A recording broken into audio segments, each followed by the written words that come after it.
right. Thank you, Rohit. It is as much my pleasure to be speaking at an Apni Shala webinar. For those of Apni Shala started, when me and Amrita, who's one of the co-founders, were in college together, and it started on a small bicycle as a moving sort of library, which has now become this sort of light in M East Ward in Bombay. For those of you who are not familiar with M East Ward happens to be one of the municipal wards in Bombay with the lowest HDIs in the state, if I'm not wrong. It also happens to be home to India's largest dumping ground. And about a population of 1.5 lakh people just live on the dumping ground in that area. So you can imagine the situation of mental health, of the kind of oppression that children go through while living in these very difficult circumstances. And what Apni Shala does is to be able to give these children the ability to tap into their own hearts, to seek joy, to be able to look at education not just as a tool for learning, but also a tool for play, and to continue being in touch with their inner self as they grow up to be adults in very difficult environments.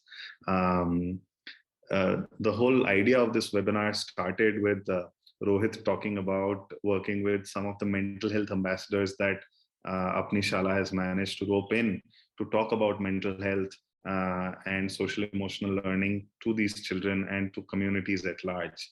I want Rohit to speak at least for a minute to talk about this mental health ambassador program and what it's all about.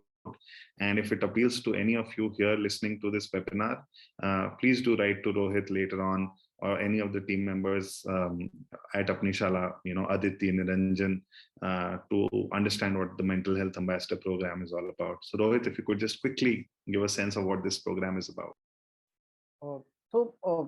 Before I can talk about the program, agar hum ek second le, if you can just take one moment and do a check-in with yourself. Right now, this morning at 11:36, how are we feeling? Take a moment, if you are feeling okay, if you can just put that in the chat box. What are some of the feelings that are coming to you right now? Anxiousness, boredom, excitement, joy, peace, sadness. हो सकता है एक साथ कई feelings आ रही, and that's all right too.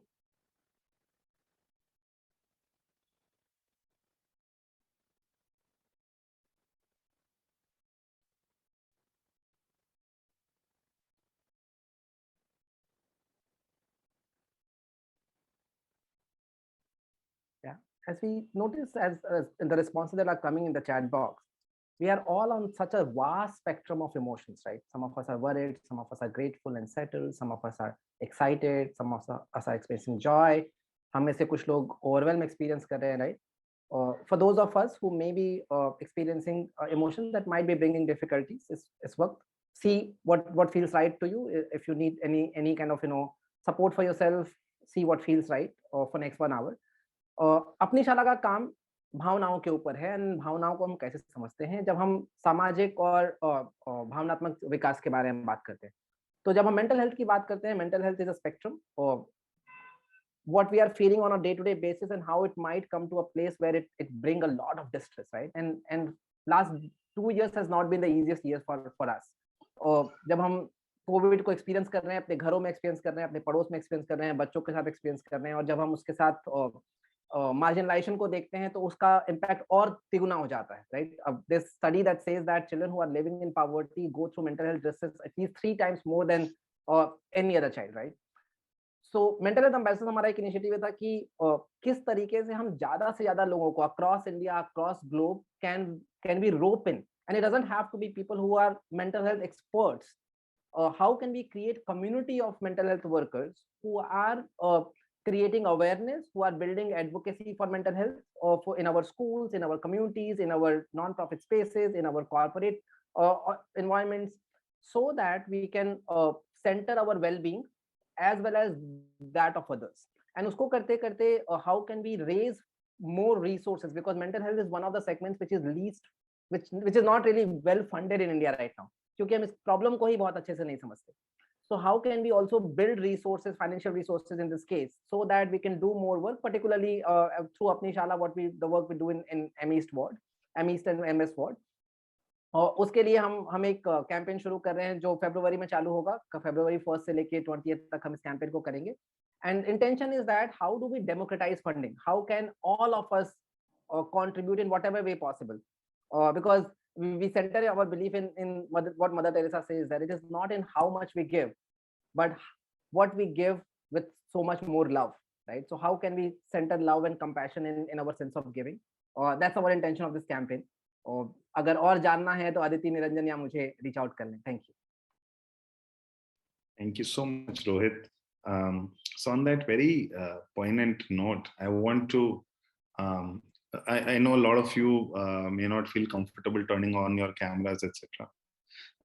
But I want all of you to take a moment, close your eyes, and go back to the time when you were 8 to 10 years of age, right? So I'm putting you in a time machine.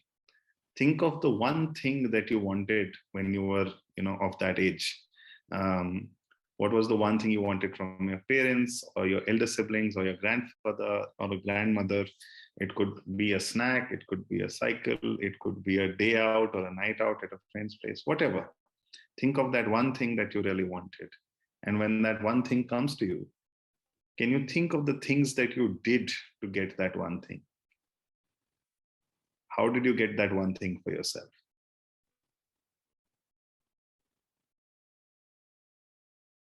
And whenever you have the answer coming to you, please feel free to unmute yourself, turn on your camera, and just share.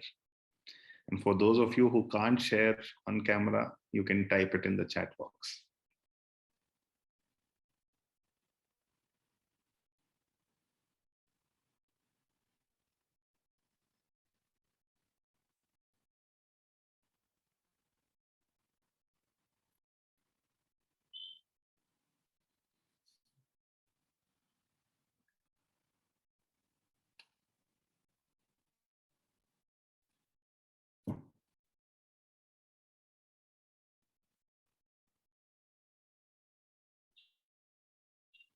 So let's hear it.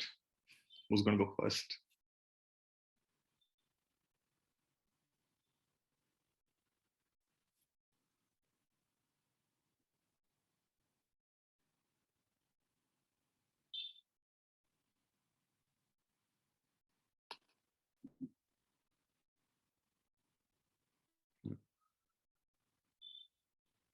Okay, consistent nagging. Pallavi says computer. So Pallavi, if you can talk about, what computer did you need? How did you get it? That would be interesting. जो computer आपको चाहिए था, उसके बारे में थोड़ा बताइए. आपने कैसे उसको मांगा और, आपको मिला, नहीं मिला?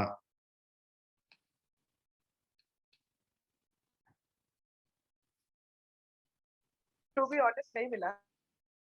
नहीं मिला. Okay. और आपने क्या किया? कैसे मांगा? Try to. I need it for my school. I need to do my assignments. It's difficult to write notes. So I tried to do good result, thinking that I will get it. But the surprising thing is that after completing, the government only gave.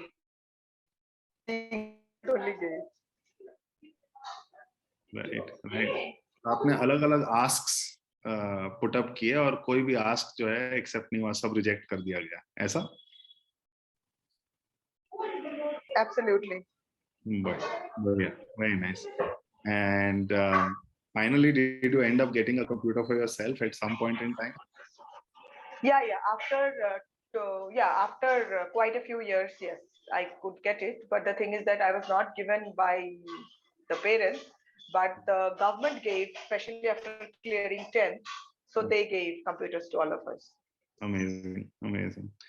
Ravindra says कि उन्होंने कभी भी ऐसे जिद नहीं की, तो उन्होंने अपनी इच्छाओं को दबा लिया. That's also one way of asking for things, by not asking for them. Okay, Praveen बोल रहे हैं बाटा's North Star shoe. तो प्रवीण थोड़ा बताएं कि ये नॉर्थ स्टार शो आपको कैसे मिला? How did you get it? Did you not get it? So Rishabh, those days, those younger days, I mean, even to get or aspire for a North Star shoe was something really, really big.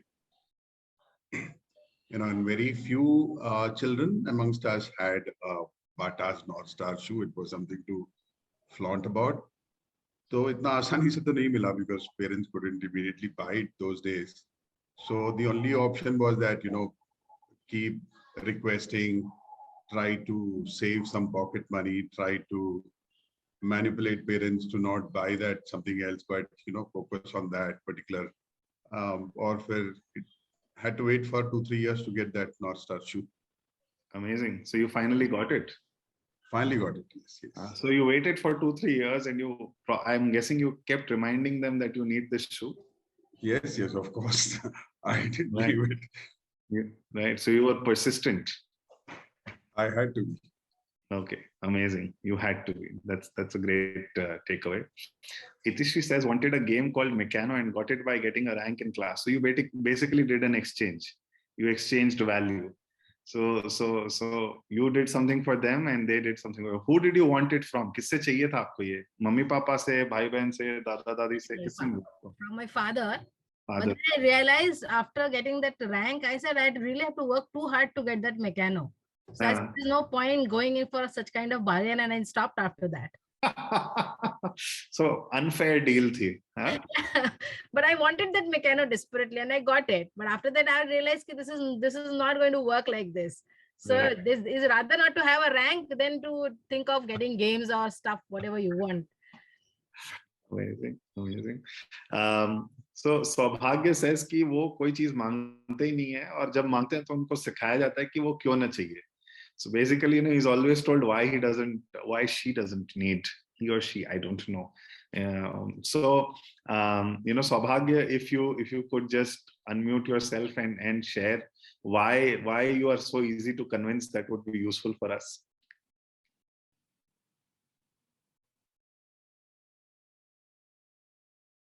Hello.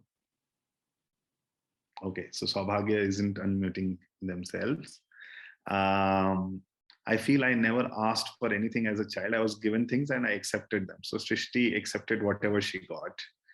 Divya seems like a liberated soul. She wanted freedom and she's gotten a lot of freedom in her life. Anjali, I would earn things sometimes, but I remember a toy I needed, which was for $100, and I gave every possible reason to tell them it matters. So Anjali, did you get it? Did you get the toy that you wanted? Yes, I did get it. But then I really remember. So now, what the philosophy that drives me right now is my needs over wants. But earlier back then, when I was a kid entering into my teenage years, and this was the time when I actually wanted it. And parents are someone you really have to convince at the end of the day. And I really understand the kind of upbringing they also have come through, so they really understand that some way or the other the value that you are putting or investing into is somehow or they really need to be convinced at the end of the day that this is something that you'll take care of.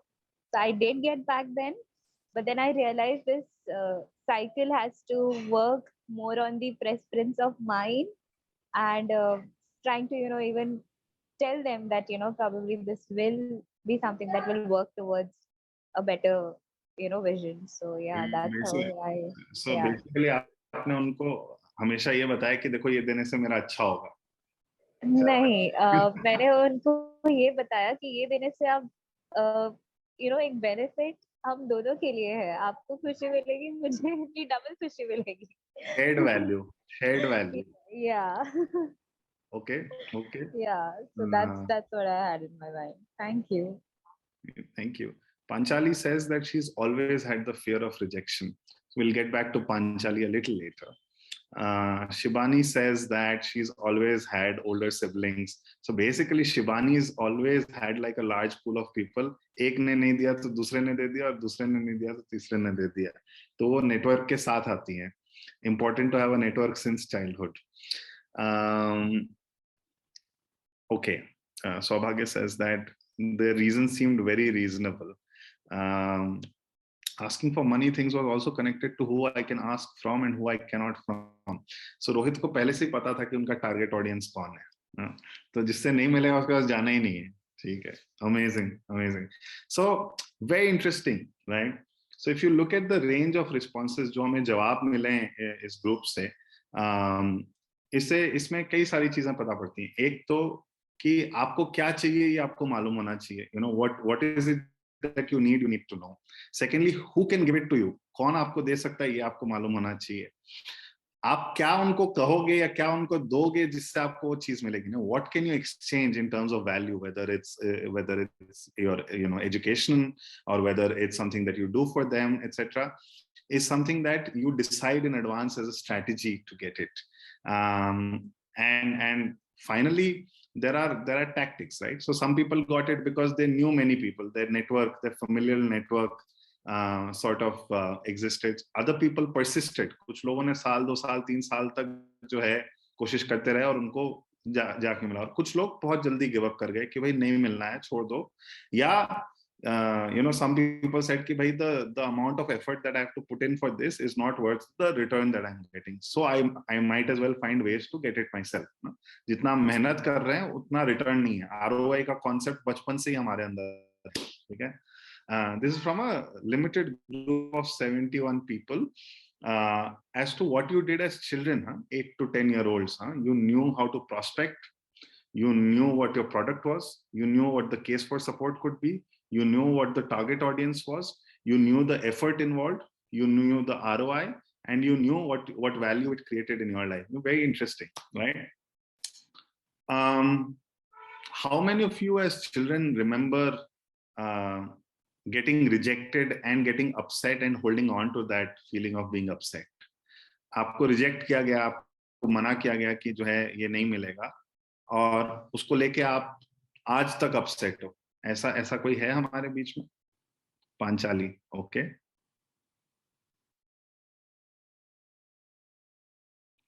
Right. So most of us, are able to, as children, let go of some of these feelings, right?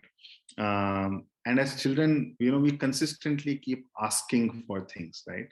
Some of these memories remain etched, but that doesn't mean we stop asking for things, right? We ask for different things. We ask for different ways of gratification, right? कभी हम प्यार मांगते हैं, कभी हम attention मांगते हैं, कभी हम चीजें मांगते हैं. But as children, very few of us will say कि भाई हमें सिर्फ गुस्सा ही है, right? I see 2 hands up, Gauri and Divya. So both of them still carry on some rejection from the things that they didn't get. But I assume you didn't stop loving your parents, or you didn't stop asking them for things, or you kept getting things, either things or love. I want you to come out of this time machine. So I want you to come out of your 8 or 10-year-old self. And even if you were upset and angry, hold on to that feeling, right? And I want you to come back to where you are today. आप जहां आज हैं, right? Wherever you are in life today, come back to this, right? What are your feelings with respect to asking today? Right? What are those feelings when you have to ask for something from anyone, not just your close, friends or relatives or loved ones, but in general, what are your feelings about asking for things? Right? You can type it in the chat box. You can unmute yourself and you can share your feelings. Please don't hesitate. Shame. Earn yourself and help others as much as possible. So, self-reliance, Atmanirbhar. If I can consistently demonstrate credibility. So Niranjan, your credibility or their credibility? The cause that I'm asking for. Cause. What about things for yourself? Huh? We are not talking about causes yet.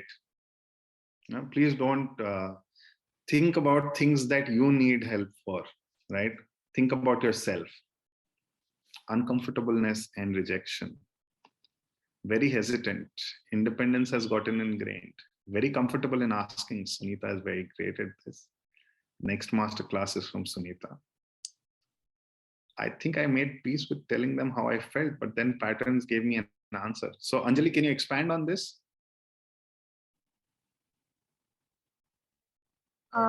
Yeah. So I think I didn't carry it all a long way. Okay, some way yeah, rejections were somewhere or the other part of the life. In maybe during schools, your relation or something. But I knew that once I've frequented said something in a very continuous pattern, uh, I knew there is an answer. It's not. It's like an effort given, but an answer not received. So it feels okay. It feels like, so you make peace with it. Got That's it. how I'm trying to put words to it. Got it. So Radha, the question is, thank you, Anjali. Radha, the question is for your own self, not for a cause. So when you need help for your own self, awkward. Okay. Okay. I just wanted to ask you, like, just like you said, not a cause, but your particular self. How does it weigh? So, is it like what you personally want to get out of that age, or in between that age, your age gap of returning back? You don't have money. What do you do when you need money? Can you ask a stranger for money? What are your feelings about asking strangers for money? All right, I got it. I got your point. Thank you. Right. Hesitation. So again, there's a whole range of feelings, right? Ranging from, I mean, some of us have childhood issues in asking, so they've continued as adults. Others, some of us who were, good at asking or knew our ways of asking, now feel very hesitant about asking as adults, right? There are feelings of rejection, there's feelings of hesitation, there's feelings of just complete, shutdown. We won't ask. And then there's this thing of self-reliance, you have to do things yourself. You can't ask others for help, right? So between when you were 8 to 10 years of age and now, what has changed? Collectively, all of you knew what to do. So something's changed in all of these years.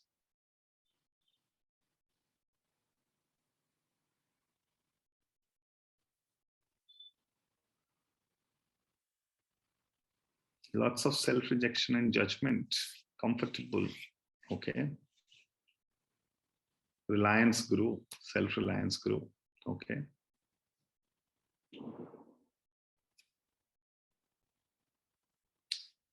People can type लोगों को जो अच्छा लगे, और I would encourage लोगों को कि आप unmute करें खुद को और अपनी feelings share करें. थोड़ा हमें let's hear some human voices also as to what you're feeling as an adult about asking for help for yourself. Rishabh, could I share? हाँ जी, please बताइए. I thought I heard someone else as well. Sorry. No, Gauri, go ahead. I think for me, while it's a positive, I think over the years, the emotional awareness has increased. So I know a lot more of, okay, what would people think if I asked? And like as a kid, at least I was a lot more shameless, and I just did it because I didn't know what the other person would feel or how they would receive it. So I just bindas asked whatever I wanted. I manipulated them. I acted like a good child or whatever. As I grew, I think the hyper awareness that, okay, they might be feeling something, and just that understanding of others has, at least for me, made a lot more, has increased fear in me that, okay, maybe they'll reject everything else that everyone's been sharing. I think that just grew with emotional awareness. While it's a positive thing, it can also have negative effects like this. I feel like we're not as daring anymore. So Gauri, do you think we can ever guess what's going on in someone else's mind? Not really, no. Not at all. But yeah, I think it's just, or I normally put myself in the other person's shoe, and I'm like, okay, if this happened to me, how would I feel? And then it just becomes like, okay, if someone didn't approach me in the correct way, I would also feel really weird or awkward if someone's coming to me for help. So I just, yeah, it's overthinking to another level. But then They're just all those factors that just stop me from. Right. So we start thinking more than we should. Sunita, you wanted to say something. Yeah, I'll take you back to the 8 to 10 years. It starts somewhere there because I had 2 older brothers and they were the privileged ones with bicycles and I could not get one. But I didn't ask for it. And I kind of harnessed that bad feeling in me that, you know, my parents have not really thought whether I have one or not. But they knew. And I was holding those kind of emotions. And then life taught me as we went along that if you don't really ask, if you don't really be specific, why are you expecting? So somewhere along the line, in trying to overcome relations, emotions, I went on. And today, if I have to ask something from my brothers or anyone, it's simpler. Got it. I think it was between emotions, relationships, and what you really need. Right. So you basically applied yourself to sort of come out of that feeling of rejection or come out of that feeling of being not seen. And you were able to. As I grew, it was also women issues, girl, child, you know, lots of things started intermingling in the emotions and rationale that I started building on. जी, काफी interesting है. So this is a unique response in the sense that आपने बचपन में rejection face करके उसको you overcome it over a period of time. Rohit, you want to say something? Yeah, no, मैं जब सोच रहा हूँ ऋषभ, जब आप ये बात कर रहे हो ना, तो एक चीज जो बहुत सामने नजर आ रही है, बहुत ही इनडायरेक्टली एक कंडीशन बनी थी कि अलग अलग तरीके से मुझे बताया गया है कि भिखारी हो क्या, क्योंकि मेरा मांगना सिर्फ मेरी इज्जत नहीं लुटाता, मेरे पेरेंट्स की इज्जत लुटाता है, राइट? जैसे मैं पहले बोला था ना कि किससे मांग सकते, किसी को मुझे बताया गया कि मम्मी पापा से मांगो, चाचा ताई से मत मांगना, चाचा ताई से मांगोगे मतलब तुम्हारे पेरेंट्स के पास नहीं है जी, राइट? सो वो एक इकोसिस्टम का कनेक्शन जो है ना, वो बहुत अनकॉन्शियसली है. तो जैसे निरंजन भी जब ये बात कर रहा था कि मांग सकते हैं क्या, वही अपने आप में एक सवाल है. तो जिस over dependency on this idea कि सब खुद ही करना है तभी सक्सेस होगी, तो इंडिविजुअलिज्म का जो एक मंच बचपन से परचम लहराया गया जिंदगी में, आई थिंक वो काफी स्ट्रॉन्ग रहा है. और आज जब मुझे हेल्प चाहिए, leave alone money, just help चाहिए, ऐसा लगता है कि मैं मांगूंगा तो कम लगूंगा. वो जो कम वाली फीलिंग है, उससे हमेशा बचते रहने की जो कोशिश है ना, उसमें एक शेम तो है ही, बट बहुत थकान भी है, मन थक जाता है. And I think that's what I'm kind of thinking about as we are talking about this. Right. So there are 2 or 3 things here. One is that the feeling that you have to be self-reliant no matter what. The second piece is that you're conditioned to behave a certain way, that you can't, there is a boundary with outside which you can't go. And finally, in trying to maintain that boundary and to sort of live up to that conditioning, we get tired. थक जाते हैं, like after a point ki, screw it, how long can I ask and how much can I ask for? Just I might as well not ask, right? So I for those of us who understand Hindi, I'm going to say a quote. It's an old Hindi proverb. I don't have a way to sort of translate it, but let me go ahead with this. पढ़ोगे लिखोगे तो बनोगे नवाब, खिलोगे कूदोगे तो बनोगे खराब, right? Loosely said, in English this would be like, if you study and work hard, then you will become a king, and if you play and if you indulge in sport, etc., then you'll become a bad person. If someone said this to Sachin Tendulkar or Virat Kohli or Dhyan Chand or whatever, any of our sports heroes in this country, I don't think they would have ever become sports persons, right? Our society is holding on to ideas that no longer have relevance. Our society is holding on to beliefs and ways that no longer fit our needs as human beings. Our conditioning is determined by the ideas that society is holding on to, one of which is being self-reliant. I mean, even the national narrative today is, can we be self-reliant? Can we be Atmanirbhar, right? And with such an overarching environment, right? How do you break that mold and become this person who's not ashamed to accept that we are all connected? हम सब एक दूसरे की जिंदगी से connected हैं. आज social media के युग में, आज इंफॉर्मेशन के युग में, we are all connected. और हम we are not separated by our needs and desires. In fact, we have common goals as a society, right? सामाजिक तौर पे there are many things that ail all of us, and yet we are told to be खुद का खुद देखो, खुद का खुद करो, right? हमें बताया जाता है कि अगर बगल वाले घर में someone's being beaten up, then mind our own business, not look at other people, etc., right? But this doesn't hold true anymore, right? This may have been a virtue at some point in time in our lives, but it's no longer a virtue to not seek help, right? And this conditioning is the problem, right?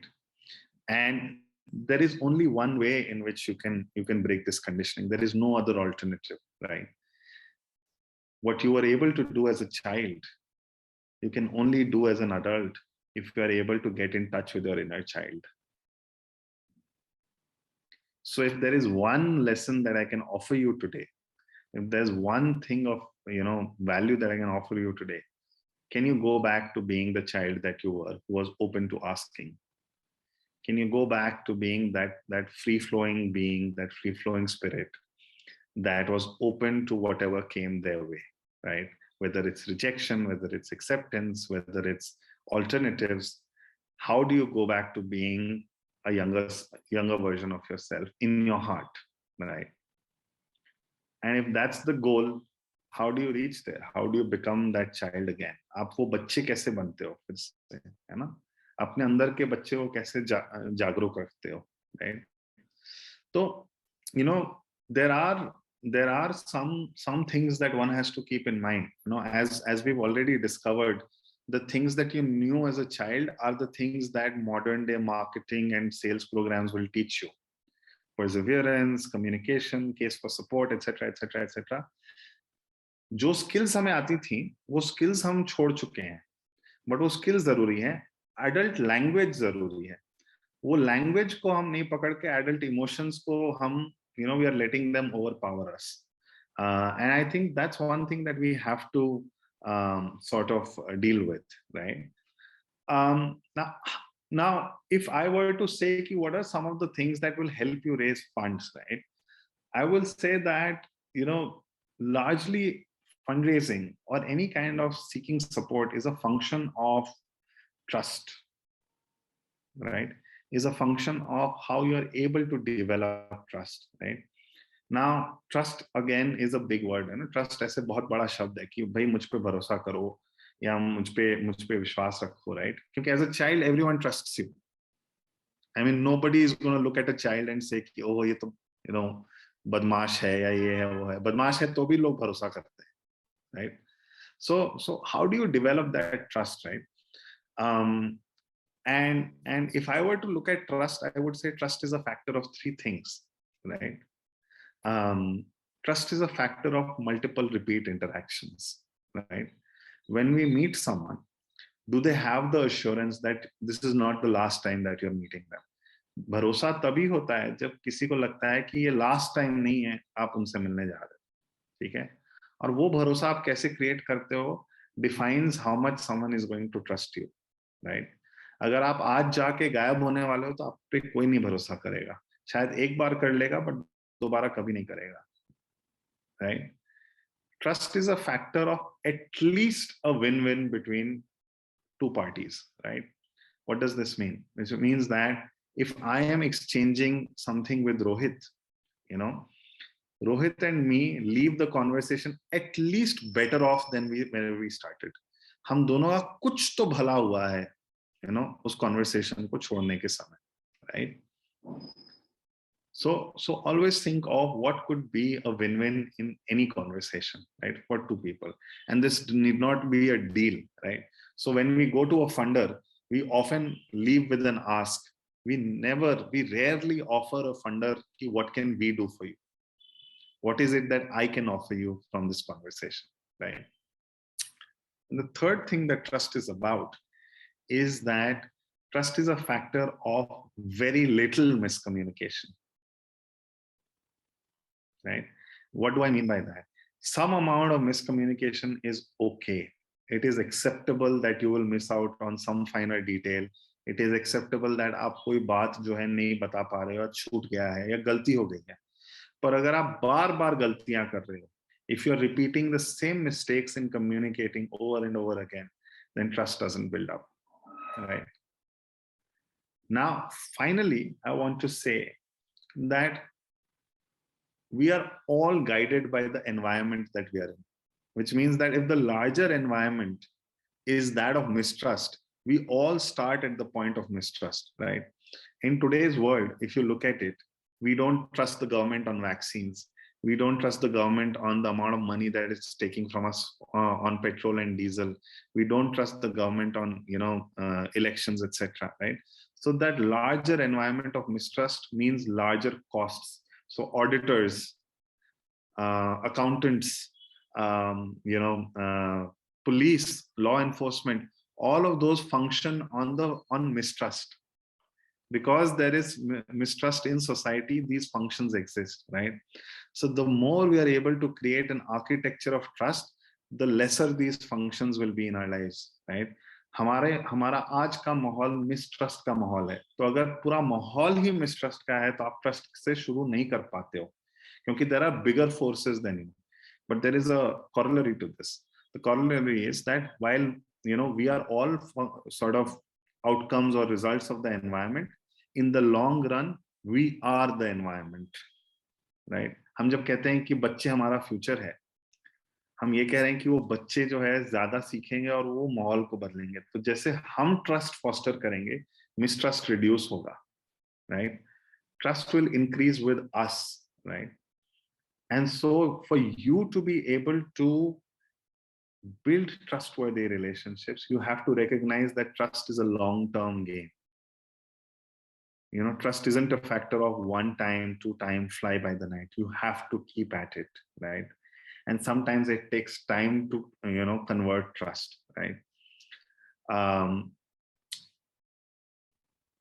The whole idea of fundraising being difficult largely revolves around us feeling emotionally vulnerable in ways that we put ourselves down, right? The question around fundraising is not about the processes or the skills or the language, but is about us engaging with our adult emotions and us being able to trust our own selves, and build trust within ourselves कि हम जिस चीज के लिए मांग रहे हैं पैसा, the things that we are asking money for, the things that we are asking resources for, are things that we really believe in, right?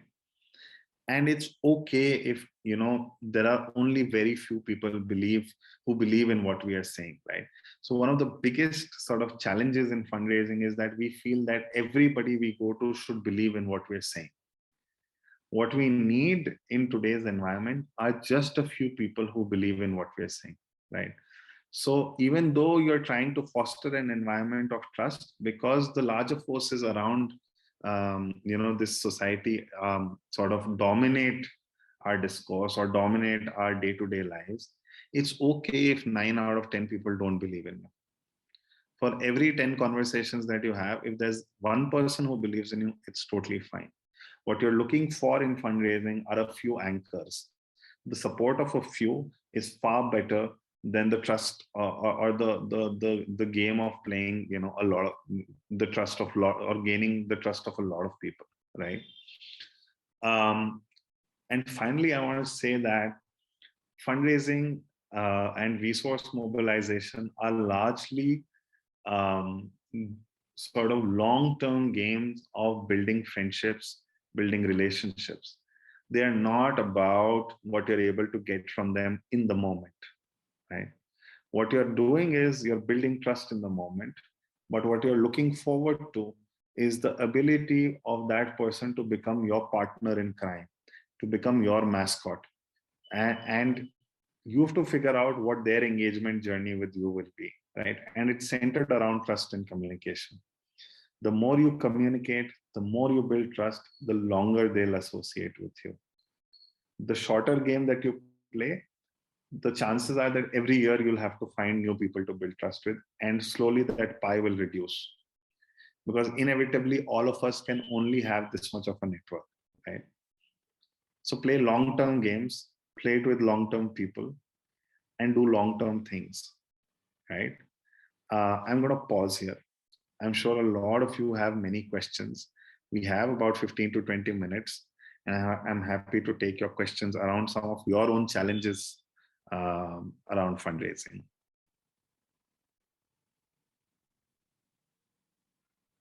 Hi, Rishabh, Prashant here. Can you hear me? Yeah. So, Rishabh, first thing that we've, the question they asked about the fundraising, like why you guys are raising it, like, either it's genuine or not, because that is the first concern they have. Like, nowadays we have many scams, even if you ask our close ones and also first, they might hesitate to, just ask for donation or something. So how we justify that, like, what we are doing and all. Right. Prashant, the point is that no one's going to believe you the first time you meet them. Correct. Right. If your organization does not have the wherewithal or the capacity to wait before you build trust with someone you feel worthy of engaging with. So the key here is that you don't need to build trust with everyone. Okay. Right? Which is what you did as a child also, right? You didn't go to everyone. You figured out who's the person to get you to your target, in the fastest possible manner. And you need to build trust with them, right? So that prospecting is a very important part of who you're going to build trust with. If you're going to try and build trust with everybody, you're going to get exhausted, you're going to get burnt out. Does that make any sense? Yes, Rishabh. Yeah. Thank you. No problem. What if I have different asks at different points in time with the same set of people? It's a good thing. I mean, you should always have different asks from the same people at different points in time. And one of the things so here is the thing, right? If you ask someone for something for the first time, there's an 80% chance that you'll get rejected. If you ask that person the second time, there's a 50% chance that you'll get rejected. And if you ask that person the third time, there's only a 10% chance that you'll get rejected. There's a caveat to this. Sometimes, we end up asking the wrong things from the wrong people. So as a fundraiser, your biggest skill set is matchmaking, right? So if you prospect right, you know what to ask from whom, and you match your need with the person that you're asking from, right? Even in that, sometimes they may say no. To give you an example, let's say that, you've forgotten your wallet and you need to reach from point A to point B, right? And you ask for money from someone and they say no. So then can you ask them to sit, put you in a taxi and get you to the next place, right? If they say no to that, can you ask them to put you in a bus and send you to the place that you want to? If they say no to that, can you ask them to buy you a metro pass and get you in a metro to the next place? The point is, you're asking for the same thing, but you're asking for different routes to get there. And as a salesperson, as a fundraiser, as a relationship builder, you need to be able to change the ask in ways that are comfortable to the other person. It's about finding common ground. It's about finding a place where the other person's as comfortable as you are, right? So that's very, very important, right? And you need to keep asking different things. You need to be trying in different ways, right? Otherwise, you don't know the potential of the other person. There's no other way for you to figure out what is the capacity of the other person to give to you. Sometimes one person has enough to manage all your needs, and you may want to figure that out. Yes, Sushmita. Hi, Rishabh. So I wanted to know, how do I identify who are these set of people, right? With whom do I would want to build a trust, or will be able to build a trust? How do I identify these set of people, especially when this is online and I'm not really meeting people? Yeah. So the first time I raised funds was from this organization called Wipro. I worked in Wipro for the first 4 years of my life, right? And I worked in Wipro Calcutta, right? So guess where I raised funds from and for what? I raised funds for a children's home in Calcutta, from Wipro Calcutta, through my senior colleagues who knew me, right? My moot point being that figuring out who your first set of people are, right, and who are closest to you is the first game, right? Secondly, you have to find out who's willing to open doors for you, right? So, if I were to sort of, build like a graph to this, there are connectors. So people who will connect you to other people, right, and let you be, right? There are collaborators, right, who will say that, okay, I need this, you need that, can we do something together, right? And then there are believers, right, who believe in what you do, right? What you've got to figure out is that how do you make that journey from connectors to believers, which is to say that you always mostly start out with connectors, and that's how you expand your network, right? As you expand your network, you figure out people who will collaborate with you or people who have needs from you, right?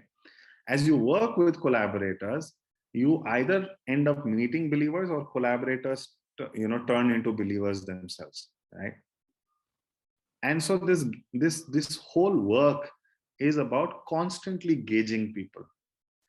The fallacy is that we think that when we engage with people and when we get what we want, our work is done. But sometimes we don't really know if the person can actually give us a lot more than what we're seeking from them, right? And so this work is consistently about engaging, consistently about asking, and consistently about seeing how much depth is available on offer, right? If someone who's, let's say, India's 5th richest person is giving money through me for COVID relief, then am I thinking enough, or am I creating enough avenues for them to give money beyond COVID relief? Am I giving them enough insights, enough opportunities, enough things to engage with, right? And that's up to me as an individual, right? So there's no other way to build a network. Of course, a lot of people are really great at going to conferences, getting into webinars, building networks around that, and that's a whole different sort of ball game. You've got to be gregarious, you've got to be meticulous, you have to plan who you want to target, set up meetings, and it's highly transactional. You can build deep relationships there also, but remember that when you meet people in circumstances of only exchange, then you're only exchanging, which means that you're only transacting. You're not really, improving your game. You're not letting them understand the cause deeply, right?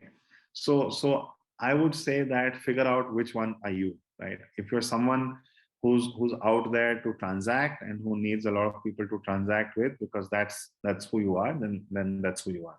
If you're someone who's going to land up 5 or 10 influential people and you're going to get them going what you believe in, then go with that. There's no one right strategy here. Thank you. Problem. Let's see. There are some other messages down there. What if I okay? Showcasing what should and why should they do is the task. Is this a question or is this a note? I don't know. That's actually the task. Hi. Like, why should they do? That is what is the task for me. Like, I should be able to portray why and how this funding will help, and what is the reason for that.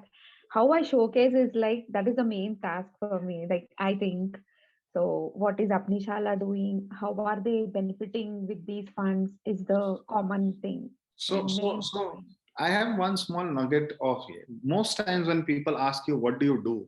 What they really want to ask is, why do you do it? Absolutely. What is the reason why? What will happen for you? Like, is it a selfish task or is it really a funding thing, fundraising thing? My limited submission to this group is that we, as people who are trying to understand other people, we have to understand what is not being said. Most often our job is to understand what is unsaid in a conversation. So oftentimes, when people ask what questions, we end up replying in what ways, right? But rather than answering in what, you can answer in why, right? Similarly, there could be body language, there could be clues in words, there could be clues in their actions that you want to pick up, right? Someone may say that they're really excited about your work and they want to support you, but probably it takes 5 instances for them to respond to one email. There's a clue right there. Yes. Someone may say that they can't give you any money now, but they'll think about it 10 days later. So that's not a no. That's actually them telling you that there's an opening later, but not right now, right? So figuring out what is not being said is as important as figuring out what is being said, right? Okay. How to raise funds for a new initiative? I would really be grateful if you consider a fact student. No, right? So no matter who you are, right? If you're a student, if you're a novice, if you've never worked in the social sector, right? The journey is pretty much the same, right? You start with friends, family, and fools, right? So friends and family, we all understand. Let me give you an illustration of what a fool looks like, right? So there is something called a Global Good Fund, right? The Global Good Fund was started by this person called Carrie Rich. Now, Carrie Rich, I think at some point in time got motivated by the idea of generating goodness. And she wrote out an email to her entire emailing list saying that we should create something called the Global Good Fund, which will help good people, good entrepreneurs, etc., etc. Someone responded to that email saying, this is such a great idea and I want to give you $1 million. Now, obviously, if someone writes this sort of an email to you, you're not going to take this seriously. But this person persisted and said, I want to give you $1 million. Where do I meet you? So Carrie went to a cafe, a public place, so that, if some creep turns up, then she at least has an exit. And she turns up, this guy comes, gives $1 million check and leaves. Carrie goes to her boss and she says that, I've got $1 million check and I just wrote an email. There's no Global Good Fund. I don't know what to do with this. And the boss takes out his checkbook and says, here's another $1 million in a matching grant. Now go and start. This is a classic example of how fools rush in, right? Sometimes we just get lucky. But the only way to get lucky really is that you have to be in the game, right? You have to keep doing what you're doing for serendipity to work for you, for luck to work for you. And that's very, very important, right? The second phase of fundraising is when angels come in, right? So individuals who believe in you, right? And the third phase of fundraising is when institutions come in, right? When your work is beyond proof of concept, is at a certain scale, and institutions come in. So in today's world, what would friends, family, and fools look like? Do crowdfunding, write individual letters, promote your work on social media, digital media, and let people see your work or your proof of concept. There are many, many incubators in the social sector. Of course, not as many as there are in the for-profit sector. But take your idea to an incubator and see if there's money around that. Try and get a fellowship for your work. See if there's someone who's willing to support that kind of work at an individual level, right? So these are some ways in which you can think of raising money for causes that are new, that have no proof of concept, etc. So asking for help is not exploitation, right? So just because you know someone closely means that you go through the path of least effort, but nobody gives you money because they like your face, right?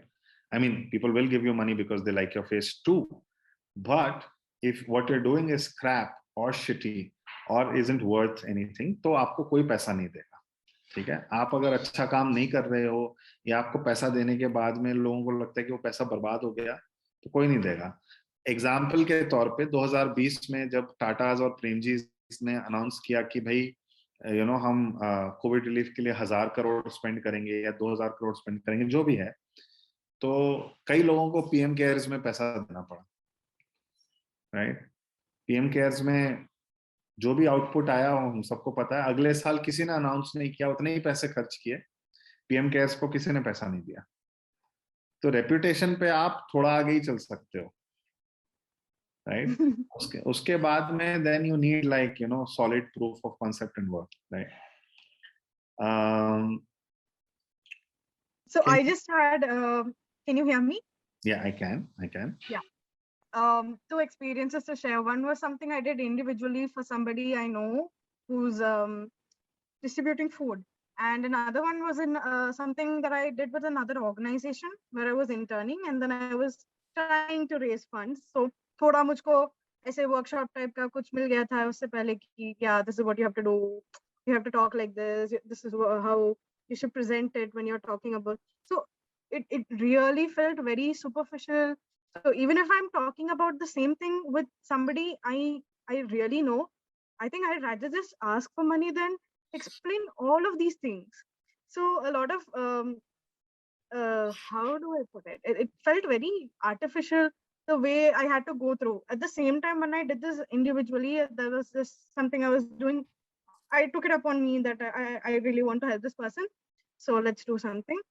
All I did was I used to post WhatsApp statuses. उसमें जो भी reaction आता था, उसमें से जितना पैसा मिलता था, that's what I used to collect as a fund. And then eventually I put out a milap, this thing, and I got more funds. But then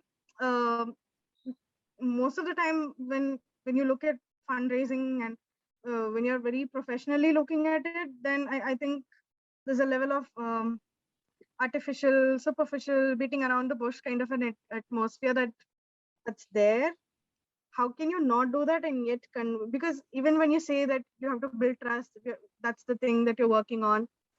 At the end of the day, somewhere I feel कि बात तो वैसे पैसे के लिए कर रहे हैं ना. That kind of a thought just comes in. So I was thinking how to get rid of that. So आप पैसे के लिए कर रहे हो, but आप मतलब आप कुछ दे रहे हो उसके अगेंस्ट में, आप कुछ वैल्यू क्रिएशन हो रहा है उसके लिए, राइट? So ऐसा नहीं कि आप सिर्फ you're not just a receiver. You are at parity with the person who you are asking things from. They have money to give is why you're asking them, right? It's not like you're taking money out of someone's bank account when they're not willing to give you money, right? Yeah. So there is value that they see in engaging with you. Okay. Yeah. There is one small question on donor management, which I will quickly address, and then we will wrap up today's session. For those of you who have questions, you can write to Rohit, Aditi, or Niranjan, and I'll be happy to sort of respond to you on email. So donor management is essentially, again, a journey, right? What we call in technical terms an engagement journey or a donor journey in some sense, right? So when someone joins you, they're just a supporter. But by the time they leave you, they become either an evangelist or a mascot or the face of your organization, right? Now, ways in which you can do this is, one of the simplest ways to do this is to create a communication calendar, right? Think about important days in your organization and think about important days for the donor and find out ways in which you can communicate to them where they are. So if someone's on WhatsApp, how do you reach them on WhatsApp? If someone's on Facebook, how do you reach them on Facebook? If someone's not on any social media, how do you reach them, right? Different people want to be spoken to differently, right? And the best way to do it is to create some sort of a profile around each donor and manage it. A lot of people are able to do it on Excel, right? Where you're able to tag donor behavior or donor sort of preferences on Excel sheets and then, create a calendar around that. Sometimes you use advanced tools like CRMs, right? To be able to manage some of these donor journeys, right? But largely, again, I would say that, like in banking, when you have relationship managers, even fundraising is about one-on-one engagement. It is about people talking to people and people engaging with people. And that's why it's an intense game, and not everyone's able to manage it, because it takes out a lot of energy to be able to consistently communicate with other people who are not the same as you, right? So you can build in tools like CRMs, calendars, templates, and create some generic plan. But personal engagement, personalized conversations, remembering small details about people are things that you have to keep doing as long as you have to raise money. And the truth of the matter is, you're always raising funds. There's not a single day when you're not raising money. That's the truth for anybody, whether in private enterprise or whether in non-profit enterprise. On that note, I'm going to stop. I would be very grateful if all of you can turn on your camera for a second, not more. I will take a screenshot and I'll talk about today's session on social media. So unless some of you are extremely shy, yes. So I see some response. Great. Thank you. Thank you.